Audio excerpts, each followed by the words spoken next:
So here are three of your most common tanks on the market, APA cylinders.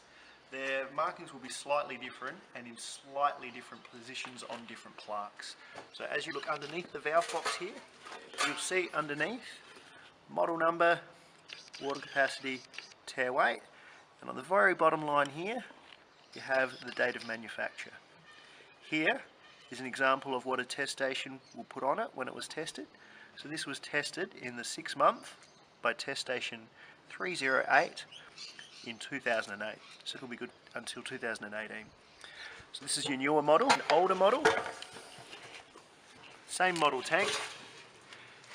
This one doesn't have the model number listed, but it'll still have your water capacity, your tare weight, and your date of manufacture. So this one was manufactured on the 26th of the 4th, 93, and this one was retested by test station number 440 on the 9th month, 06. So this one went out of date in 2016 on the 9th month. And another slight variation of an APA cylinder. This tank here, due to how it's mounted in the vehicle, seeing the manufacturer's plaque would be very difficult if it was external to the valve box. So this one here is inside. And you can see this one was tested by test station number 697 on the 11th month, 09. But also, the date of manufacture was the 5th month, 1997. You'll also see the tare weight is 43 kilos and the water capacity is 74 kilos. So here we have the two second most common tanks on the market, a Manchester tank. Their stampings are a little bit different to APA's and not quite as clear. So this one here is an 85 litre water capacity. So they've just got a little cross in the box here. And also the cylinder diameter, this one's at 375, so it's got a little cross in the box there. So here you'll have the serial number of the tank, and the date of manufacture is in this box here as well. If you look at the slightly older model of the Manchester, you'll find the markings all relatively the same. So this is quite an old model of tank, a Cameron and Jason. They're no longer in manufacture. Their cylinder markings are quite similar to the APA's. So you'll have the water capacity on the top line, the tare weight, date of manufacture or test date. And as you can see, this one was actually tested by us in 2009. Here are two very old tanks. You won't commonly come across these on the market anymore.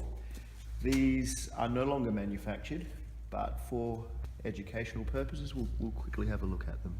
So this one here was manufactured in the 6th month, 1990. It was tested in the 3rd month by test station number 697 in 2011. So she's still in date now. This tank here, another tank that's no longer manufactured, is the CEM. Their markings are similar to Manchester. So it'll have the litres here and the length.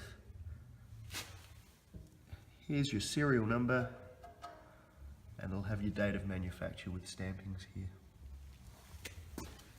This tank here, you won't come across too many of these. They're a Korean made tank, not very common, quite problematic tank, but you'll find the date of manufacture is 1001.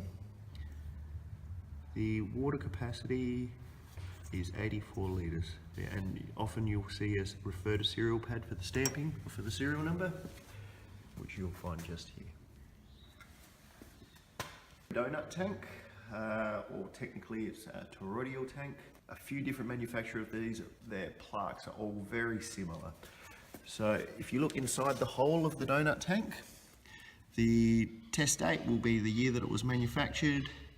Serial number is pretty self-explanatory, and this one came into service on 0507, so it's good until 0517, and you'll find the water capacity and the diameter over there in the right corner.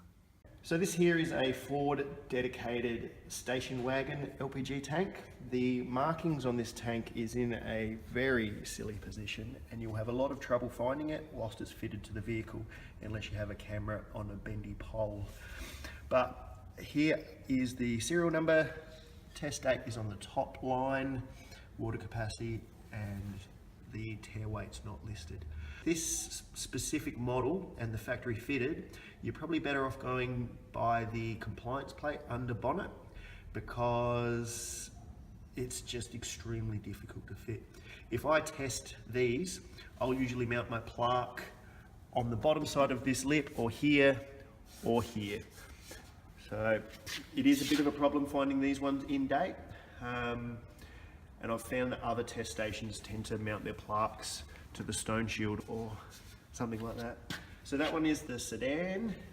This one here is the station wagon. Markings are in the exact same spot, and it's a very similar scenario.